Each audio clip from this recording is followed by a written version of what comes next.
Call to order the regular meeting of the Board of Trustees of the Village of Hinsdale for Tuesday, October 18th, 2022. Please stand and say pledge of allegiance. Pledge allegiance to the flag of the United States of America and to the republic for which it stands, one nation, under God, indivisible, with liberty and justice for all. Okay. First item is the approval of the minutes of the October 4, 2022 meeting. Do you have a motion? Move to approve the minutes of regular meeting for October 4th, 2022. Second. Any changes? Okay, roll call vote. Trustee Postuma, Abstain? Trustee Harlow, Aye. Trustee Stifler, Aye. Trustee Fisher, Aye. Trustee Burns. Aye. Trustee Banky. Aye. Thank you. So the next item up is the approval of a resolution approving the release of certain closed session minute meetings and destruction of certain closed session meeting recordings of the Board of Trustees of the Village of Hinsdale. Can I have a motion with respect to that? Move to approve a resolution approving the release of certain closed session meeting minutes and destruction of certain closed session meeting recordings of the Board of Trustees of the Village of Hinsdale. Second. Roll call vote? Trustee Postuma, Aye. Trustee Harlow, Aye. Trustee Stifler, Aye. Trustee Fisher. Aye. Trustee Burns. Aye. Trustee Banky. Aye. Thank you. So that takes us to President's report. Monroe Crossing, the BNSF Railroad has informed the village that a full closure is anticipated of the Monroe Street crossing starting tomorrow, October 19th through Friday, October 21st for emergency repairs.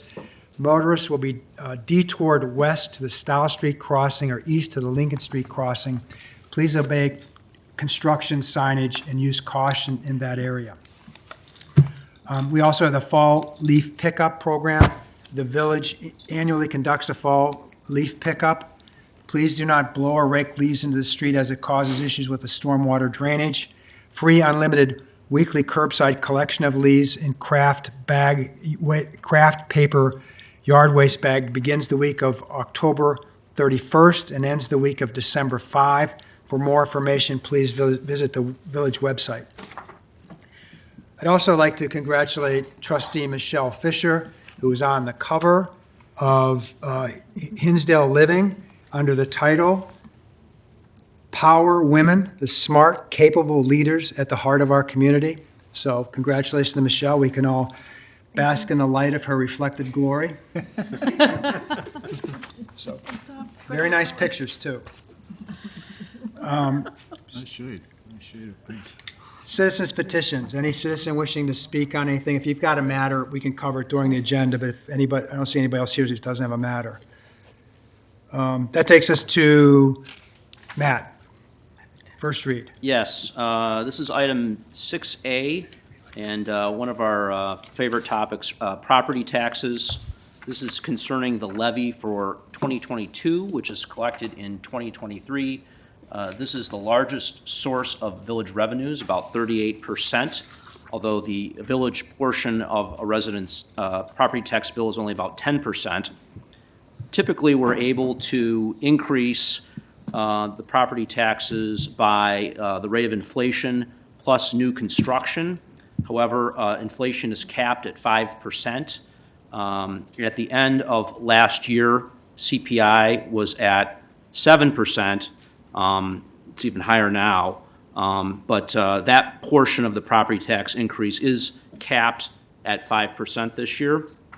And then new construction is estimated at $18 million, and that will be subject to adjustment later on when the actual values come in. The requested levy is $11,750,033. Let me give you a breakdown of that.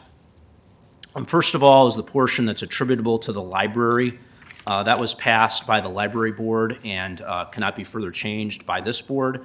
That is $3,538,032. Excuse me. The library has not passed theirs yet. Oh, okay. They will be, though. They will be, but that's what's proposed? Yes. Okay, great. So that's the library portion. We can't change it in any event.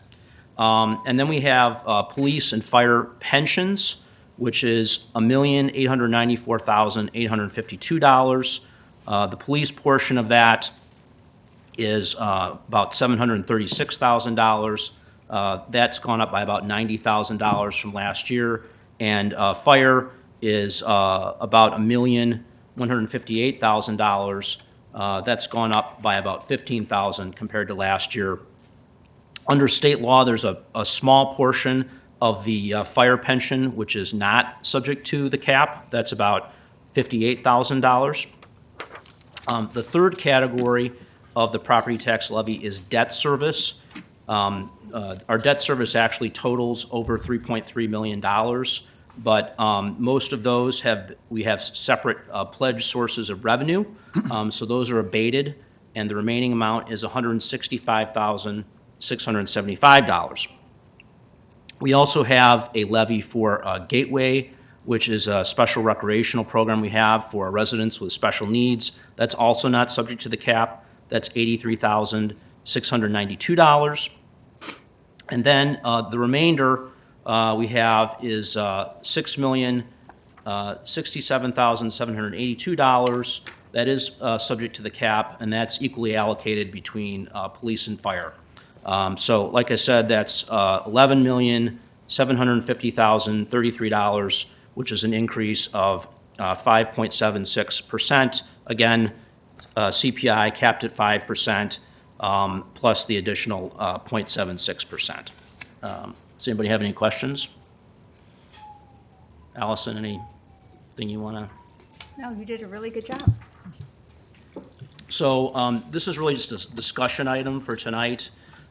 Because the total levy increase is over 5%, a public hearing is required. So the public hearing is going to be at the next board meeting. And then, the first read is going to be at our next board meeting in November, and then the public hearing is going to be on November 15th, 15th, right? correct. Which would be our second reading. So tonight's really just a discussion item. So as I understand it, it's 5% plus the cost of living, whichever's greater of the two. It's capped, yeah, right. Okay. It's CPI capped at 5%, and then we also have the ability to levy for new construction. Okay, and there's only a public hearing if we're over the 5%? That's right. Yeah, and I think, and correct if I'm wrong, and since I've been president, we've never been over the 5% because none of those other metrics exceeded 5%. So this would be I think we that's do this right. every year, but we've Right, done it that's right. 5% consistently in the past. Right, you'd have to have inflation of pretty close to 5%. Right. You know, plus new construction Right. to get you into that, right? Yeah. So So this is we're a- this obviously is in a high- first time. Yeah, Yeah. we're in a high inflation environment right now. Yeah, okay. And Matt, just for clarity, the 5% is actually just the portion that the village receives in property taxes. It's not 5% increase of property taxes in general, correct? Correct. Correct. It's the portion that we're levying, that's right. Right, it's the Yeah. portion of Yeah. our Village levy. portion. Right, so that's, For clarity's it's sake. it's 10% of a resident's property tax bill, Right. right? And I don't know if it's true this year, but in the past, that 5% has almost gone exclusively to fund the increase in pension costs annually. I mean, it goes to almost, the increase in pension funding obligations has risen more than the 5% that we've gotten in property tax. That's my understanding. So it's not as though it goes to the general revenues as much as it's covering costs that we are obligated to pay for pensions. This year, the pension increase is a little over 100,000, Yeah, Yes. yeah. yeah. Yeah. Okay, so we'll put that for next meeting. I guess it's another first read. We have to have a Because there's a second public read on hearing. this. What's On the that? We have to have a second read on the resolution, and then we do a first read on the tax levy ordinance, and then a second read. Okay, so we'll talk about this 3 more times. Yes. Okay. Neil? 3 or 2? We have a first read and a second read of the resolution, and then we have a first read and a second read of the tax levy ordinance. Okay. Okay. Neil? Okay, so item 6B is to award a contract to Beverly Companies for snow removal and salting of the Brush Hill and Highland train stations in the amount of $44,000. Now, normally, the Public Works Group plows and salts these areas themselves. However, we are currently short 2 drivers, plus two other recent hires lack their CDL licenses so they are unable to operate the 5-ton plow trucks. So to get around this, staff is proposing to outsource snow plowing for the year, and staff approached the same company who does plowing and salting at the village's parking deck. This company also does plowing and salting at Clarendon Hills as well. So we intend to employ this company for the 2022 and 2023 winter only, as hopefully by next year, Public Works staff will be at full strength.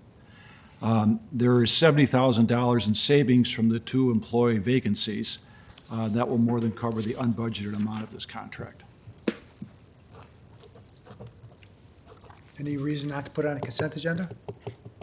What was the reason for not bidding it out? The, Contractors, and we had already negotiated with them on the parking deck, and they've been very responsive. There's also requirements with the Burlington Northern. Some of the vendors that we were speaking to were not able to meet that requirement. And then we've been satisfied with their services at the deck, so they've been dependable, and we have a relationship with them. And then we were able to benchmark their costs with Clarendon Hills, because they're kind of going with the same model this year. So that's how we essentially negotiate our prices with them. good. Okay. Does that Okay, consent satisfy you? agenda. Yeah. Okay. Consent agenda. Okay, Luke? Thanks, Tom. This matter is for 36 South Washington Street and 4 West Hinsdale Avenue. This is exterior appearance review and site plan to allow for changes to the exterior facade of the existing building located at 36 South Washington Street, which is the old Blue Iris business, and then also 4 West Hinsdale Avenue, which is right around the corner to the north. Both of these addresses are in the B2 Central Business District.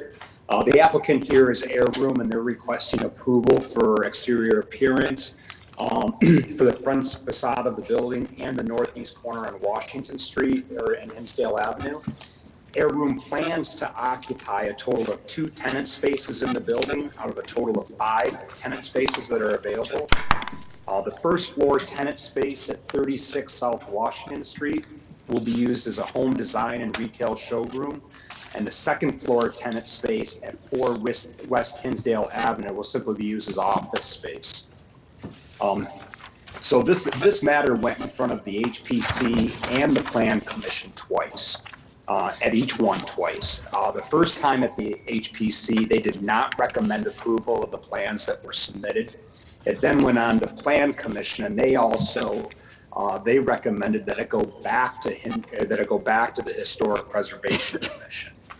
Specifically, the commissioners expressed concern over the storefront design, noting that the modern appearance was not consistent with the historic downtown and the colonial revival style of the building, and that was both at the first HPC and the first Plan Commission meeting. The applicant did revise its plan, and at the last 2 meetings for Plan Commission and HPC submitted revised plans. Both commissions did express support of the revised plans that were made by Air Room, but recommended that the storefront door be recessed. So to give a visual, right now the storefront is just a flat all the way across the front of the building. What both HPC and Plan Commission want is they want a 3-foot setback or recessed area for the door so that when it swings open, it doesn't go into the sidewalk area. The commissioners noted that this type of design would better fit with the other buildings in the historic downtown area. And now that we have this up in front of us for exterior appearance review, we have the ability to request that from the applicant. I would know that in the application, there were several mentions of the signage that is expected for this building. This board does not have authority over the signage, rather that's held at the Plan Commission. The Plan Commission did not move forward on the signage and decided to wait until it saw what this board's recommendation and approval was before the applicant goes back for signage. So I just wanted to note that. So in our packet this evening, we have we have 2 options that the applicant has submitted, option 1 and option 2. I'm not going to spend any time on option one because this is what was originally presented at the Historic Preservation Commission and Plan Commission, and those two bodies voted against these. But more specifically, option two is a revised plan, which I'm also recommending this night, and it does include the storefront with a recessed entry. The double doors will be inset 3 feet 1 inch from the face of the building and the sidewalk along Washington Street. There are no other proposed changes to the general design of the storefront system or signage plans that have been reviewed by the Plan Commission. I would note that while the HPC and Plan Commission did not review the plans for this recessed storefront, these plans were sent to the chairman of the Historic Preservation Commission and also the chairperson of the Plan Commission, and they did sign off on these, noting that there was an improvement over the versions that they simply reviewed. I would note that there is quite a bit of information in the packet, and I think what we should focus on is the the packet that specifically states that it's the storefront with the recessed entry. And on the 2 last pages of that packet, there's fairly decent illustrations of what the submitted plan is. With that, I was told that the applicant is going to be present this evening, and I believe wants to make a couple of statements. So Luke, just so I've got it clear, the plan that was approved by the Plan Commission and the Historic Preservation Commission, and includes the recessed doorway as option 2, is that right? That's correct. And specifically, Tom, what they didn't have the plan in front of them, Right. but they made a recommendation contingent upon the door being recessed. Okay, got it. Okay. All right, so you represent the applicant? I do. So, as I understand, you want to make another run at the proposal you had before the Plan Commission and the Historic Preservation Commission was rejected? I just wanted to explain the original intent of the flat storefront, and that this board felt like that was not still in the village's best interest, then we will go ahead and recess it. I just wanted to explain. Because I don't want to speak for the trustees, but typically our practice, if it goes to the Plan Commission, Historic Preservation Commission, that, we take their recommendation. So, but if you've got a good reason why we shouldn't, happy to, but we're just not, we just don't sit in an initial judgment of these things. I understand. Okay. I'll waive it. Okay, good. One thing, I think there was a mistake. We Yeah. did get approval on our signage. Yeah, so I just want to clarify something about the signage. So Plan Commission did technically approve their signage, but what was discussed at the meeting was hold off on fabricating and issuing that actual sign permit until this goes to the board for final review, just in case there's any changes with the facade that could change out that signage. So the signage has been approved by Plan Commission. They just recommended to wait off until it was officially before the board. Okay. But Bethany, we're not voting on the signage tonight. That is correct. Okay, thank you. Thanks for that clarification too also. Then I really think everything else is pretty self-explanatory. That's what I thought. Look- Did anybody have it any looks- questions? It looks good, too. Looks Yeah, I very think it good. looks good too. Yeah, Yeah. I can tell. A lot of information in the packet, but a short presentation. Anybody have any questions for the, okay. So Luke, you can explain the process from here, if you like. Yeah, basically, so you're getting a straw vote approval tonight. We have a second read for this. There's no need for you to come back in 2 weeks unless you hear directly from staff. Okay? Great. And so if there is an issue, we'll call you for if somebody comes up and has, but I don't envision that. So we'll certainly let you know, and if you don't hear from us, there's no reason you have to come back. We have taken it. I mean, we didn't really, no one said, I'm opposed to it, which means that everybody thinks it's okay. Okay. So we do, for zoning issues, we tend to have 2 reads just in case something comes up. But typically we tell applicants at the first read, if there's no objection, you don't have to come back unless something comes up. So that's what we're telling you. Very good. All right, Okay, thank you for thank your you. time then. Also, Tom, just a point on this, I think that the Plan Commission and HPC are doing a really good job with our downtown. I do too. We've seen this in a number of matters that have come before us where they're actually making properties go back, recommending that we vote to make properties go back to be more reflective of the historic district. Right. And I think in the long run, that's really going to benefit the village. Right. And I think we've all seen historic downtowns have been ruined over the years by having new buildings come in that kind of destroy the character of the downtown. And I agree, those two commissions are doing an excellent job in preserving the downtown. So, and I appreciate you for cooperating with them. Thank you. Okay, that takes us to accounts payable. I had the accounts payable this week. Everything was in order, so I move to approve payment of the accounts payable for the period of September 29th, 2022 through October 12th, 2022 in the aggregate amount of $1,438,827.03 as set forth on the list provided by the village treasurer, of which a permanent copy is on file with the village clerk. Second. Roll call vote. Trustee Postuma? Aye. Trustee Harlow? Aye. Trustee Stifler? Aye. Trustee Fisher? Aye. Trustee Burns? Aye. Trustee Banky? Aye. Okay, next up is consent agenda items 7B and C. Can I have a motion? Move to approve consent agenda items 7B and 7C. Second. Roll call vote. Trustee Postuma? Aye. Trustee Harlow? Aye. Trustee Stifler?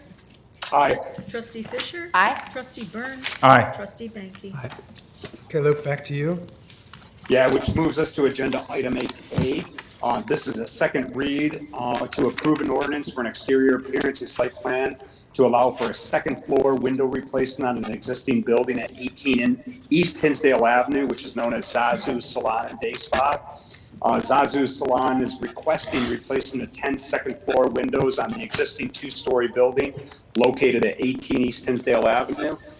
This went through 8 Historic Preservation Commission and Plan Commission with unanimous recommendations for the board to approve. The only discussion item was whether they could paint the window a certain color of black versus white, which is more historic. They ultimately decided that the black windows were okay, and there was minimal discussion at our meeting 2 weeks ago. So with that, I'd open it up for comments from any trustees. Hearing none, I'll make a motion to approve an ordinance approving an exterior appearance and site plan to allow for a second floor window replacement on an existing building at 18 East Hinsdale Avenue, known as Zazu's Salon and Day Spa. Second. Roll call vote. Trustee Postuma? Aye. Trustee Harlow? Aye. Trustee Stifler? Aye. Trustee Fisher? Aye. Trustee Burns? Aye. Trustee Banky? Aye. Okay, next item. Which also moves us to agenda item 8B. This is also a second read to approve an ordinance for an exterior appearance and site plan to allow for changes to the exterior facade of an existing building at 35 East First Street, commonly known as Fuller House. This also went through Historic Preservation Commission and Plan Commission. There was a recommendation from both commissions that the brick on the front facade remain unpainted. The applicant has agreed to not paint the brick and leave it as is, which is more in line with our historic downtown. And there was minimal discussion on this matter also at our last meeting. So with that, I would open up to trustees for any comments or questions. Hearing none, I'll approve an ordinance approving an exterior appearance and site plan to allow for changes to the exterior facade of an existing building at 35 East First Street, Fuller House. Second. Roll call vote. Trustee Postuma? Aye. Trustee Harlow? Aye. Trustee Stifler? Aye. Trustee Fisher? Aye. Trustee Burns? Aye. Trustee Banky? Aye. And I'll take item 8C, which is waive the first read and approve an ordinance approving a second major adjustment to the exterior appearance and site plan for 110 East Ogden Avenue.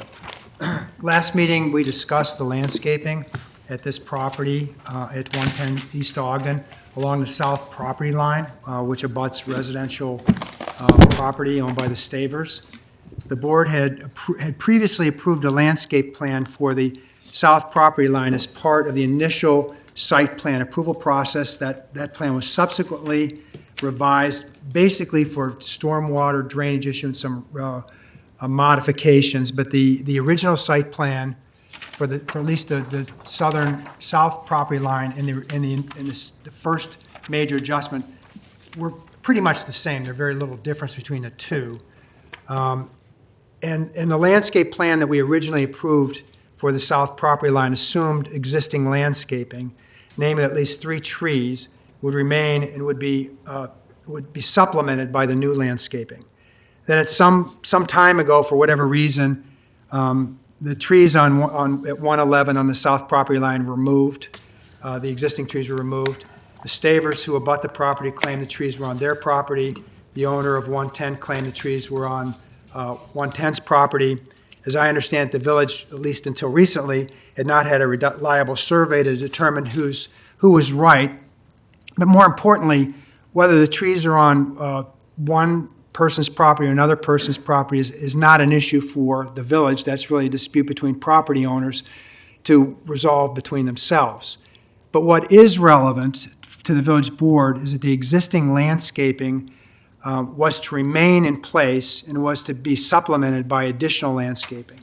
And the Stavers claim, and they are correct, that the trees that were cut down screened 110 from their property to some extent, and particularly when there were leaves on the trees for 8 or 9 months of the year.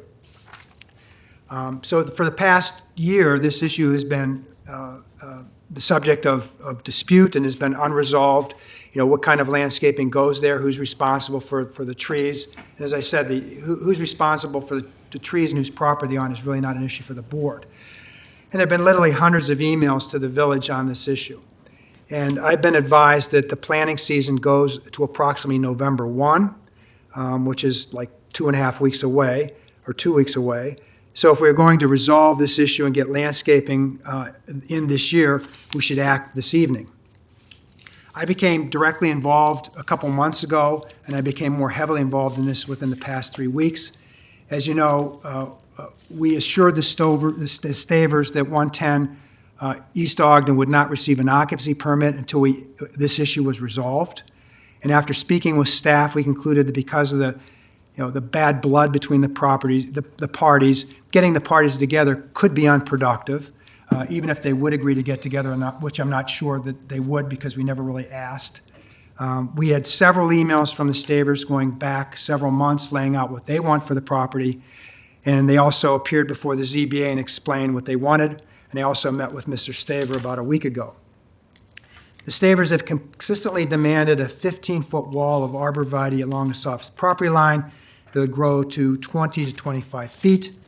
As I said, given the planting season ends in roughly November 1, we want to resolve this matter quickly and hopefully tonight. Consequently, what I did last week was ask 2 independent landscapers to visit the site and propose landscape plans for the south property line that would include a row of 15-foot arborvitae. We then presented those 2 plans. There were 2 from 2 landscapers that do a lot of work in Hinsdale. Presented those to the owner of 110, her contractor, her counsel, and told her that this is what we expected, and we thought that this met the Stavers' demand for a wall of 15-foot arborvitae. They asked me at that meeting, could they modify the plan to some extent, and I told them that was fine. Last Friday afternoon, the owner of 110 submitted a proposed landscape plan which included a row of 15-foot arborvitae. The plan that 110 submitted generally conformed to the 2 independent plans that we gave them and included a row of 15-foot arborvitae which the Stavers have demanded. We'd immediately set the new landscape plan to the Stavers and other neighbors and put the matter on today's agenda so we could get this resolved and get the landscaping in place. Michael Mars, the attorney for the village who's here with us today, has advised us that the board can waive whatever procedural steps that would usually be followed in cases of a change to a site plan like this. And so we can move tonight to approve the plan And as again, I'd urge you to do that before November 1st. If we don't get landscaping in this year, it can't be planted until next year. And if we do get the planting in this year, the stavers will have some screening this winter. And as we all know, with all plants, particularly arborvitae, the best time for them to grow is in the spring, and they could grow maybe 8 inches next spring, which is the spring's at times the principal growth time for plants. So I'd like to get them in this year. So I'd like to, Brad, can you put up on the screen I'd like to just show the trustees what we're talking about here. I don't know if you can you blow, that's about as big as you can get? Yeah. Okay. So I don't know if you can see this, but on the left-hand side is the landscape plan from the first major adjustment that was back in November of 2021. And that had 7 arborvitae and 4 Douglas firs that were 9 feet tall. Okay, so that was the plan that the board approved. That was the plan that assumed that the trees would be there. And that's the plan that we asked them to modify. And then, as I said, I gave 2 landscaping plans to the people from 110 and asked them to come back with something either substantially the same or substantially similar. So what they came back with is on the right, and that has 21 arborvitae, 15 feet tall. So that's 21 arborvitae, 15 feet tall, and 2 Douglas fir trees that are 9 feet tall. So from the plan that we approved, the first major adjustment to this plan, there are 3 times the number of trees. So they went from 7 trees to 21 trees, and the trees are more than twice as tall as they were before. They went from 7 feet to 15 feet. And I point out to the board, if you go to our code says clearly that the only screening that is required is 6 foot, 6-foot trees. So what the owner has done here goes above and beyond what they did in the first proposal, goes above and beyond what our code requires, and in my mind provides what the stavers have asked for. So I congratulate the owners of 110 for agreeing to meet with me, looking at the plans we gave you, and agreeing to do this, and hopefully we can get this in and you can open your business and we're done with it. So that's our hope. So I'd first like to open it to the developer or council if you want to say anything or have any views on any of this. Hello, my name is Patrick Walsh. I represent Dr. Hartman. I think you've accurately set forth what we have, and Dr. Hartman is, as you said, she's gone above and beyond, and I think it was good that we had that meeting. And, we're hoping to get her open. So thank you for the help. Okay, and as I understand, the trees are here and can be put, I know that nothing's for sure, but we have some level of confidence we get them in before November 1. Our contractor, Mike Zalad, was able to source, there was a farm in Plainfield that had trees in existence, so they weren't the ones in Wisconsin in the sand that might not be viable. So they were able to find those, and they're actually a little bigger. Okay. So, Okay. yeah, I think they're out of the ground. Yep, great. Sounds good. Thank you. Thank you. Anybody from the neighbors?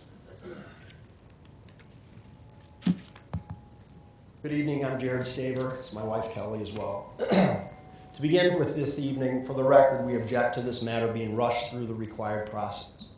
First, the meeting is in violation of the Open Meetings Act. The required notice has not been given to the community.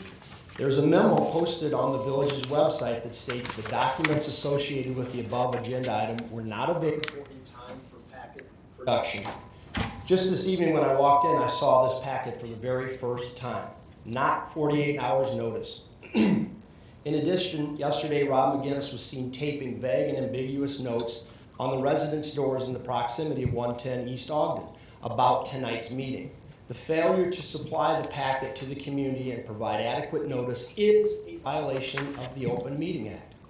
In addition, page 5 of the owner's packet for a major site adjustment is conveniently missing from what Ms. Gargano sent us late Friday night. Interestingly, page 5 is the attestation of the owner that she sent the packet and the required documents via certified mail to all the residents in proximity of 110 East Ogden.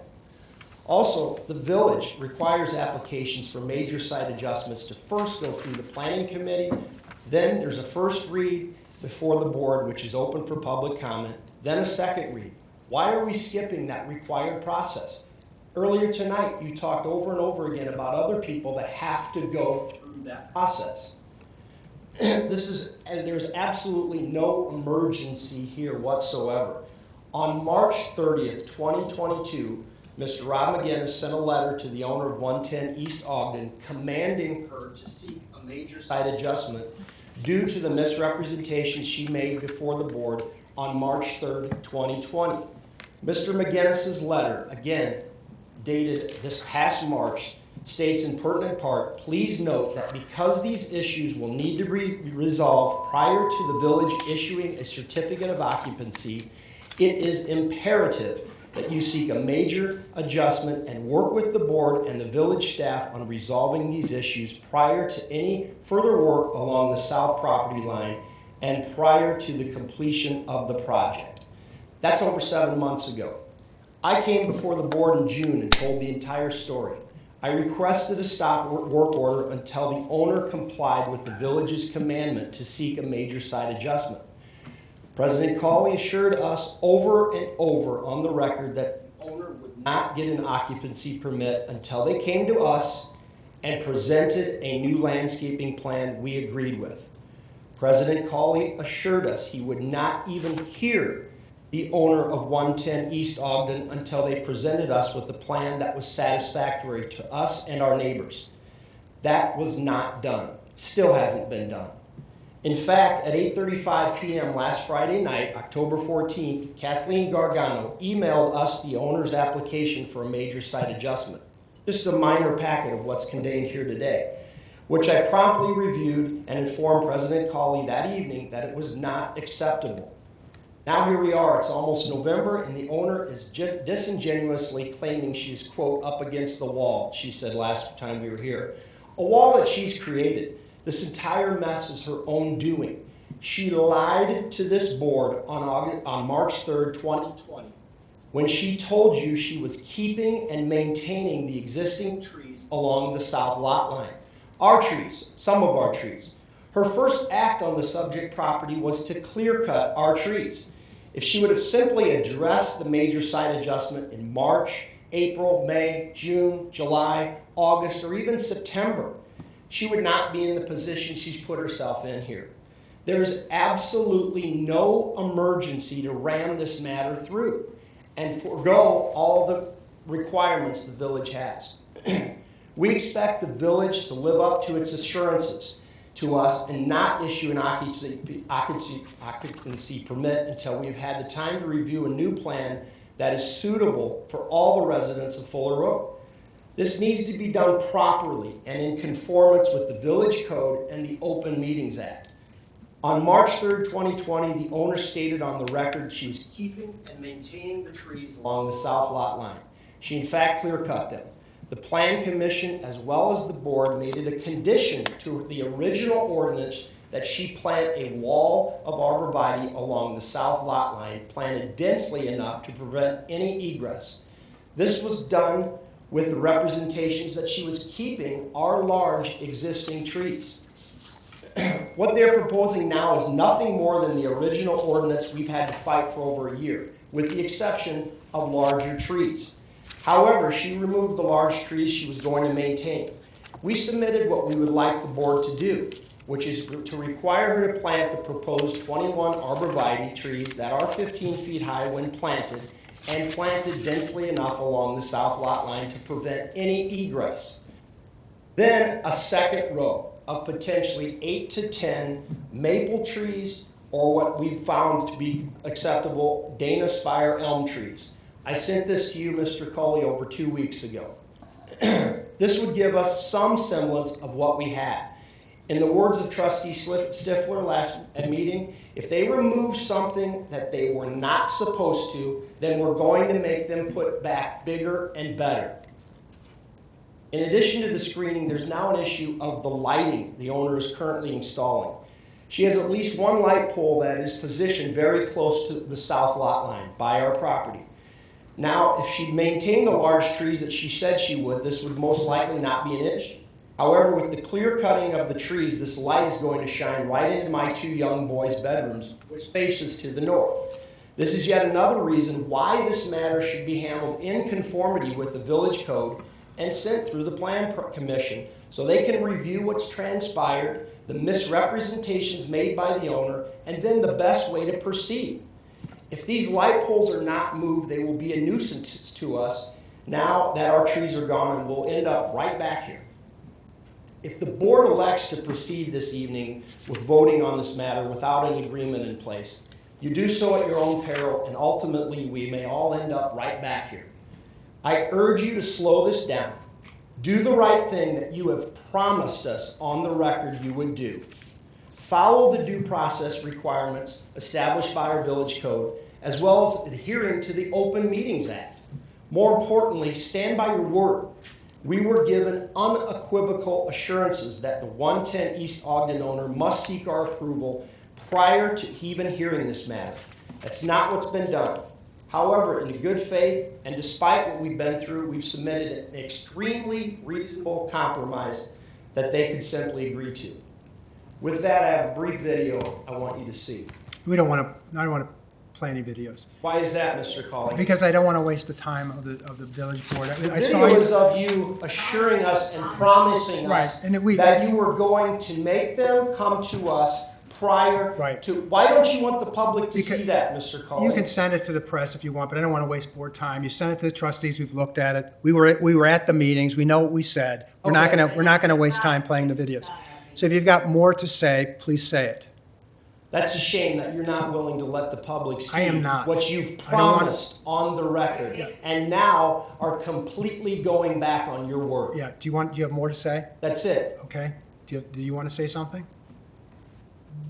Well, yes, I do. I just am curious why you, in the video, it says, I will make you a promise right here, right now. Right. Promise us that you would allow us to agree to the landscaping plan before it moves in, as long as it's reasonable. And we believe that just adding a few maple trees is reasonable. It's not maple trees. It's 21 arborvitae.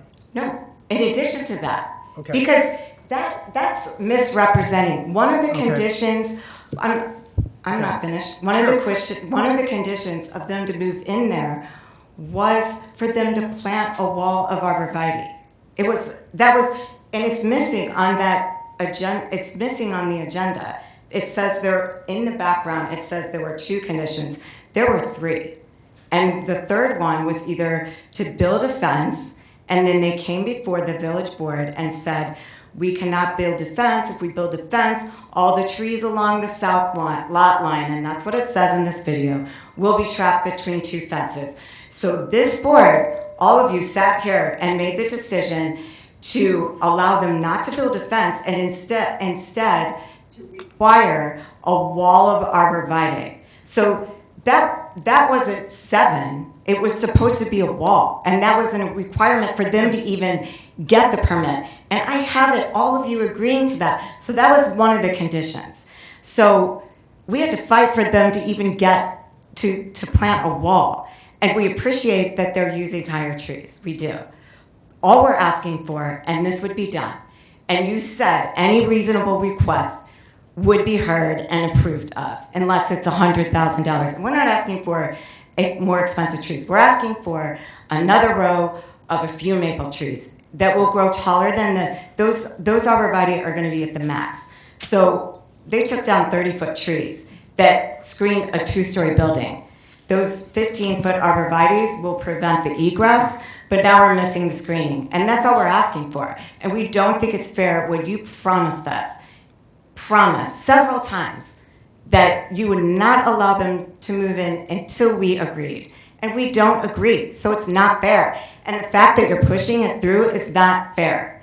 And I understand, we want the trees planted by November 1st too. We're trying to make it work. Give us a few maple trees and this will be done. But do not vote on this without listening to us. And you promised us. You can't go back on your word, you cannot. Okay. Anything else? Anybody else have anything to say?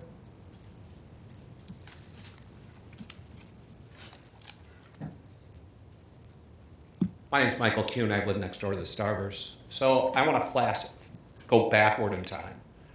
Before they were proposed to build this building, Land Rover was projected to put a lot behind our houses, which we were okay with.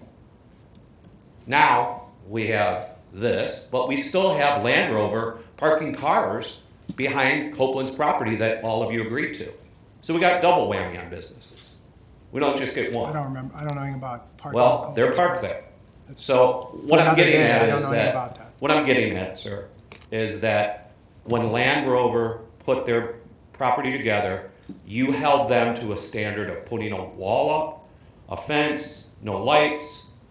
I think what we're asking for is that same consideration, and we're not getting it. And I would encourage this board to, any other development that happens on Ogden Avenue, that you stand by your code, because you're not. Code says 6-foot trees. It also says a fence. Okay. So, anybody else? Okay, Brad, do you have some of those slides that we were looking at? So, and first of all, Michael, we can waive all the procedures, just pass this tonight. Right, yeah, just, you can, and just to address the legal arguments that were raised, the Open Meetings Act requires posting of the agenda 48 hours. It doesn't mean every piece of paper has to be publicly available. Application came in late, the ordinance was still being prepared. There is no mailing requirement relative to major adjustments. The village did provide notice because they said they would, but they're not legally required to. And as to it going back to the Plan Commission, as you know, where the board finds a plan to be in substantial conformity, a major adjustment to be in substantial conformity with the original plan, you can decide not to send it to the Plan Commission. Okay, so, and I'd just like to show this trustee some things we have from our file. This is, the first note is February 16th. Can you put that up, Brad? February 16th, 2022, approved ZBA minutes where member Podliska suggested all parties look at the pool screening at Garfield and Mineola as an example of adequate screening. Mr. Stavers said he was familiar with this screening and it would be acceptable. And if you go to the next page, you'll see that screening. And what that is a single row of 13-foot arborvitae. The next thing is, if you go to the August 17th, 2020 approved ZBA meeting, as Mrs. Stavers said that they were asking to 15 to 20-foot tall plantings, but they won't be picky as long as they provide screening. Mrs. Staver agreed to stay the process for an additional 60 days. If you go to the next email, it's a June 25, 2022 email from Ms. Staver to the village. And she said in the second paragraph, a row of trees that are touching when planted, defined as a wall, along the south lot line at 110 East Ogden. They're a minimum of 15 to 20 foot tall to provide privacy screening that was not only promised but removed during construction. So there's a reference to just one row of trees. Then if you go to the August 9, 2022 email from Ms. Staver, she writes to the village board, including me, in the highlighted portion, we've been willing and able to meet with the owner directly for the past year. We are not wasting more of our time unless it's with the owner directly, which she has been advised to do. If the owner is unwilling to do so, we've been very clear that we want a wall of privacy trees planted along the entire south lot line at a minimum of 15 to 20 foot, and for it to be maintained. We are not specifying the species of trees to allow them an option as long as it provides a privacy wall. So in my view, I always said we would agree what was reasonable. I think 21 15-feet arborvitae, in my estimation, is more than reasonable. But then you asked us to provide exactly what we wanted. And if you go back to our zoning board of appeal from January, when we filed it, it says retribution sought. And in that, it says 2 rows of trees. One is the wall that was already required of them, and the next was a higher level of trees. If that was our retribution sought, and so that other email that you were referencing was Kathleen asking me, what do you want? And I said, why don't you go back and look at the zoning board of appeals we filed and look at the retribution and see what we want. It's listed clearly in there.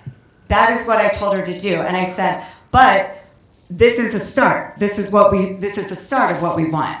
And then you asked us give us exactly the species, everything you want, and we did that, and we told you, and you said, anything reasonable, we will consider, and I think it's tragic that you won't let me play this video so you can hear your own words and exactly what you promised.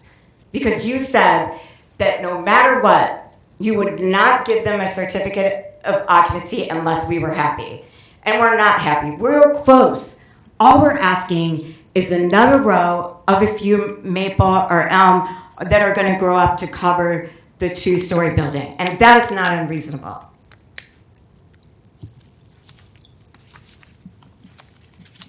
Anything else? So, any trustees wish to weigh in on this before we ask for a motion? Hey, Tom. Yeah. I was fairly vocal at the last meeting 2 weeks ago on this, and I was saying that we shouldn't go above and beyond what we would do for any other property that abuts along Ogden. Since then I learned that the actual trees, I saw pictures that were taken down. Right. And they were material trees. That's why I am supportive of putting up 15-foot requiring 15-foot arborvitaes be put up here. And I know that opinions vary on this, but in my opinion, this is more than reasonable. We are providing residents a fully shielded 15-foot touching row of arborvitaes that we have never done anywhere else in the village before. In my opinion, this is more than reasonable. And I'm supportive of it, and we'll vote A on this. Anyone else? Somebody want to make a motion? Luke, do you have a motion? I kind of lost my paper here. Yeah, I'll make a motion on this. First, I'm going to make a motion to waive the filing deadline for an application, section 11-301, C2 of the zoning ordinance. Additionally, waive the requested fees for an application, section 11-301D of the zoning ordinance. Third, waive the first reading for a major adjustment to an exterior appearance and site plan review. And fourth, approve an ordinance approving a second major adjustment to an existing appearance and site plan for Dr. Van Warmer Hartman at 110 East Ogden Avenue. Second. Any further discussion? Roll call vote? Yeah, excuse me. Sorry, go ahead. Yeah, I just want to correct a little bit what Luke said. We want to, on that fourth bullet, we want to approve an ordinance approving a second major adjustment to an exterior appearance. I think he said existing appearance. Oh, So okay. exterior appearance. And in the second one, he said waive the, I think, requested fees. It says required fees. Okay. So that got, lost in the Okay, with translation. those adjustments, did we have a second? Yes. Okay. Any further discussion? Roll call vote? Trustee Postuma? Aye. Trustee Harlow? Aye. Trustee Stifler? Aye. Trustee Fisher? Aye. Trustee Byrne? Aye. Trustee Banky? Aye. Thank you, and thank you for your patience. Okay, that takes us to discussion items. Anything to discuss? Okay, no staff reports, no citizens petition. Trustee comments? No reason for a closed session. Could I have a motion to adjourn? Motion to adjourn. Second. Roll call vote? Trustee Postuma? Aye. Trustee Harlow? Aye. Trustee Stifler? Aye. Trustee Fisher? Aye. Trustee Byrne? Aye. Trustee Banky? Aye. Thank you.